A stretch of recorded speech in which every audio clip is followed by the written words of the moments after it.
Hot Key Books presents Capitana, written by Cassandra James and read by Frankie Corzo. For Daddy, you held the ladder. Capítulo 1. It was a fine day for an execution. The sun had just hit high noon, the sky was cloudless, and the candidates of La Academia de los Cazadores stood in long, crisp rows, looking appropriately grim in their black uniforms. Not a sound broke the silence. The air smelled of freshly cut grass. In the exact center of the hexagonal courtyard, a large wooden gallows awaited its victim, and the colors of the Luzan Empire, black, white, and gold, stirred in a mild sea breeze. So it was a fine day to die, and everything was just as it should be. Ximena Reale had arrived an hour early to ensure she would be standing in the front row. Her uniform was pressed to perfection. Her spine was as rigid as a ship's mast, and the 3 gold badges on her chest gleamed from a recent polishing. She had even taken the time to shine the patch that covered her missing left eye. After all, she was the reason that a man's life would end that afternoon. She couldn't look anything less than her best. De la preparación surge la perfección. From preparation comes perfection. It was the compass that guided her life. She muttered the words under her breath, drumming her gloved fingers against her thigh as she and the other cazador candidates watched La Academia's clock tower, waiting for the bell to toll.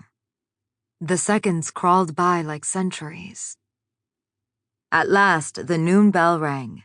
Admiral Gabriel Perez stepped onto the gallows platform, looking every bit like the hero he was. Broad-shouldered, black-browed, with the bronzed and weathered skin of a man who had traveled to the furthest reaches of the Luzon archipelago and back. No one could deny that he was the greatest cazador alive, with more pirate captures to his name than any other hunter currently serving the Empire, and the youngest admiral to ever lead the Armada, the fleet of cazadores. In other words, he was everything Ximena aspired to be. So when his eyes found hers in the crowd, her heart tripped over itself in her chest. Trebada Ximena Reale. She waited a moment as her name and rank echoed over the courtyard, savoring the sound of it. Then she stepped forward. I am yours to command, sir. Approach.